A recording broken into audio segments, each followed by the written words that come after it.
kamaramaza karaye kabereye muri zone Maramvya mw'itongo ry'abapfuye riri ahantu bita ku Mugirigiri. Hariho umuntu yitavye Imana asanzwe avuka muri zone Maramvya nyene, umuryango ufata ingingo yuko bomufuba n'iteka mw'itongo ry'abapfuye ku Mugirigiri. Uwo rero yitavye Imana yitwa Nzigirabarya Delphe, yarasanzwe ari n'umunywanyi wa CNL, ariko rero bamaze gutegura kumuhamba. Mu vy'ukuri ifuga ryiwe ntabwo ryagenze neza.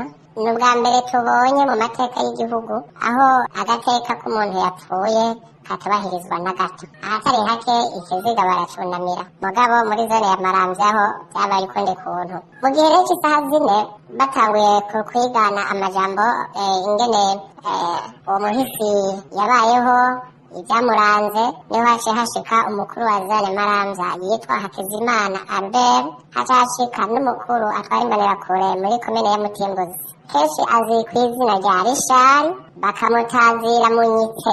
Haca haza rero n'uwundi bita Shimirimana, mugabo benshi bamuhamagara Shimwe, wo muri Maramvya Trekens. Harimo n'uwitwa Niyonzima Anise, asanzwe ari n'umukozi wa komine ya Mutimbuzi. Baca baburagiza rero ifubwa rya wa muhisi yapfa Nzigirabarya Delphe. Baca bagihera ku mashurwe, baratatagura, barayata, ntakwiye gushirwa ku rugori rw'amashurwe. Bapfuye iki? Bapfa ko atari bahuza ivyiyumviro vya politiki. Iryo fubwa rero ryagiye kuba neza igihe c'isaha 10 z'umuhingamo, kubera ko habaye abatama b'ibicocoro baza gusukamwo amabisi, harimwo abakozi b'Imana.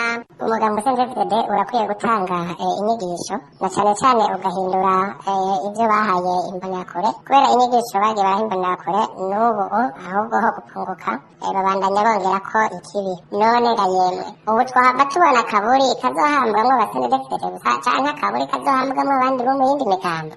Kuri iyi ngendo igayitse irakwiye guhagarikwa ikahava, hakaba abantu bafise ubuntu bagira ico bubaha, bagara n'ico basonera. Turasavye babijejwe musitari wa komine Mutimbuzi, abatwara umugambwe CNDD muri komine batanga inyigisho zibereye kugira ngo ivyo vyiyumviro bigayitse abo bantu babikure mu mutwe wabo.